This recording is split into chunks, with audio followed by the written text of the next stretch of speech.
Hello students, welcome to M for PRT and TGT. KVS और super TET के लिए जो पॉलिटी तैयार कर रहे थे उसमें आज का टॉपिक है वीटो पावर्स ऑफ प्रेसिडेंट। ठीक है, प्रेसिडेंट यानी कि भारत का जो राष्ट्रपति है उसके पास कुछ वीटो शक्तियाँ होती हैं। कौन कौन सी हैं? तो कई सारी होती हैं, जिनमें से जो इम्पॉर्टेंट है आपके एग्ज़ाम की दृष्टि से वो आज इस वीडियो में कवर करेंगे। अगर आपने चैनल को लाइक शेयर और सब्सक्राइब नहीं किया तो कर दीजिए। इसके अलावा अगर आप केवीएस की तैयारी कर रहे हैं या फिर यूपी सुपर टेट की तैयारी कर रहे हैं या एनवीएस कस्तूरबा वैकेंसी की तैयारी कर रहे हैं तो चैनल को आप लाइक शेयर और सब्सक्राइब ज़रूर कर दीजिए।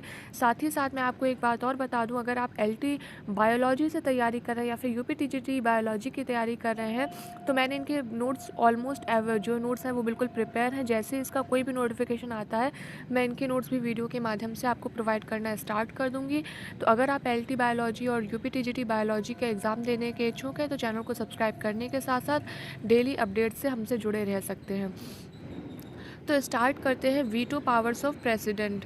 इसमें कुछ इंपॉर्टेंट पॉइंट्स सबसे पहले देख लेते हैं। विधेयक क्या होता है यानी कि बिल। ये मैं इसलिए बता रही हूँ क्योंकि जब हम आगे पढ़ेंगे तो ये जो टॉपिक है, ये हेडिंग्स हैं, ये आगे आने वाली, तो आपको इनका मतलब पता होना चाहिए ताकि कन्फ्यूजन ना हो। ठीक है, तो विधेयक या बिल किसे कहते हैं? तो बिल का मतलब होता है किसी कानून के प्रारूप को विधेयक कहते हैं। ठीक, कानून का कोई प्रारूप ही क्या कहलाता है? बिल कहलाता है। प्रारूप का मतलब होता है ढांचा। ठीक, इसको अगर और थोड़ा इजी लैंग्वेज में समझे तो इसका मतलब होता है ढांचा। ठीक, तो कानून के ही प्रारूप को क्या कहते हैं? विधेयक कहते हैं, पर इसे कोई कानूनी बल प्राप्त नहीं होता है। ठीक, जब बिल को राष्ट्रपति की, लोकसभा की और राज्यसभा की सहमति प्राप्त हो जाती है तब वह एक्ट बनता है। ठीक, तो इस चीज़ को ध्यान रखेंगे, जो बिल होता है उसे कानूनी बल प्राप्त नहीं होता और जब इसे सहमति मिल जाती है इन तीनों की तब वो एक्ट बन जाता है। ठीक है, यानी कि राष्ट्रपति, लोकसभा और राज्यसभा की सहमति से।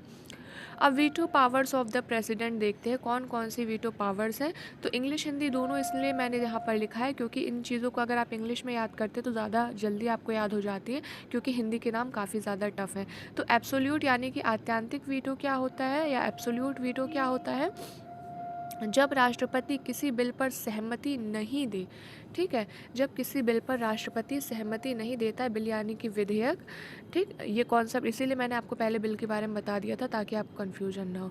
फिर सस्पेंसिव वीटो यानी कि निलंबनकारी वीटो क्या होता है? यदि संसद विधेयक यानी कि बिल पर पुनर्विचार करने के बाद, ठीक, यानी दोबारा विचार करने के बाद संशोधन करके या फिर बिना संशोधन किए भी राष्ट्रपति के पास दोबारा भेज देती है तो राष्ट्रपति इस पर अपनी सहमति देने के लिए बाध्य होता है। ठीक है, ये कौन सा वीटो कहलाता है? सस्पेंसिव वीटो कहलाता है या इसी को निलंबनकारी वीटो कहते हैं। फिर पॉकेट वीटो क्या होता है, जिसको जेबी वीटो भी कहते हैं। तो पॉकेट वीटो में क्या होता है, जो इसमें क्या होता है कि राष्ट्रपति विधेयक पर ना तो अपनी सहमति देता है। ठीक है, यानी कि राष्ट्रपति ने विधेयक यानी कि बिल पर ना तो अपनी सहमति देता है और ना ही वो दोबारा विचार के लिए लौटाता है। ठीक, ना अपनी सहमति दे रहा है और ना ही दोबारा लौटा रहा है उसको विचार के लिए, और अपने पास ही उसको रख लेता है काफ़ी लंबे समय तक के लिए। ठीक है, मतलब एक अनिश्चित समय तक के लिए। ठीक, इस शक्ति का सबसे पहले प्रयोग किया था ज्ञानी जैल सिंह ने, राष्ट्रपति थे ये। ठीक है, 1986 में इन्होंने प्रयोग किया था, भारतीय डाक विधेयक के संबंध में किया था। ठीक है, किस वीटो का प्रयोग किया था? पॉकेट वीटो या जेबी वीटो का प्रयोग किया था। ठीक है, जिसमें क्या होता है, अनिश्चित काल के लिए राष्ट्रपति अपने पास बिल को सुरक्षित रखता है। ज्ञानी जैल सिंह ने इसका पहले प्रयोग किया था 1986 में। फिर ऑर्डिनेंस पावर ऑफ प्रेसिडेंट देखते हैं, राष्ट्रपति की अध्यादेश जारी करने की शक्ति। ऑर्डिनेंस का मतलब होता है अध्यादेश। तो अनुच्छेद 123 में दिया हुआ है, मैंने इसको प्रीवियस वीडियो में बताया था लेकिन यहाँ पे भी एक इम्पॉर्टेंट है इसलिए बता रही हूँ। 123 के अंतर्गत राष्ट्रपति को अध्यादेश जारी करने की शक्ति प्राप्त है। राष्ट्रपति द्वारा अध्यादेश तब जारी किया जाता है जब सदन के दोनों सदनों में अधिवेशन ना चल रहा हो। ठीक है, जब क्या होता है, दोनों ही सदनों में अधिवेशन ना चल रहा हो। इसके साथ साथ जो अध्यादेश यानी कि ऑर्डिनेंस है वो 6 सप्ताह तक मान्य रहेगा। ठीक, तो ये ऑर्डिनेंस पावर जो है राष्ट्रपति की है। अनुच्छेद 143 देखते हैं। अनुच्छेद 143 कहता है कि राष्ट्रपति को उच्चतम न्यायालय से परामर्श का अधिकार है। ठीक है, यहाँ मैंने वही चीज़ें ली हैं जो इम्पोर्टेंट है आपकी केवीएस और सुपर टेट की दृष्टि से। अनुच्छेद 72 बहुत इम्पॉर्टेंट है। राष्ट्रपति किसी अपराध के लिए दोषी व्यक्ति को जो है उसके जो दंड है उसको क्षमा कर सकता है, प्रविलंबन, परिहार, विराम, लघुकरण कर सकता है। अब ये होते क्या, इनके बारे में जानते हैं। ठीक है।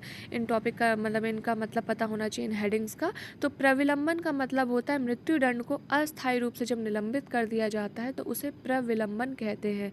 परिहार का मतलब होता है दंड की प्रकृति में चेंज किए बिना ही दंड की मात्रा को कम कर देना, वो परिहार परिहार क्षमा कहलाती है। और विराम क्या होता है, किसी विशेष कारण से जब दंड की मात्रा को कम कर दिया जाए।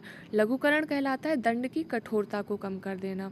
तो आई होप कि आपको समझ में आ गया होगा। आप इसको दोबारा देखेंगे तो आपको बिल्कुल ये याद हो जाएगा और डिफरेंस भी पता चल जाएगा इनमें।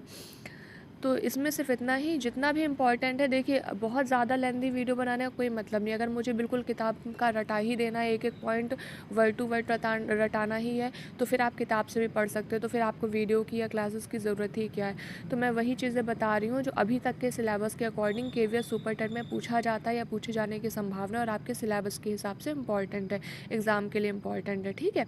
बाकी सिलेबस जब चेंज होगा तो उसमें अगर कुछ एक्स्ट्रा ऐड करना हुआ या कैंसिल करना हो तो तब कर देंगे। ठीक है। लेकिन अभी जो भी अभी तक आपके एग्ज़ाम होते रहे उसकी दृष्टि से जितना इंपॉर्टेंट है मैं उस हिसाब से ही आपको तैयार करवा रही हूँ। So all the very best. आप जिस भी एग्ज़ाम की तैयारी कर रहे हो, थैंक्स फॉर वॉचिंग।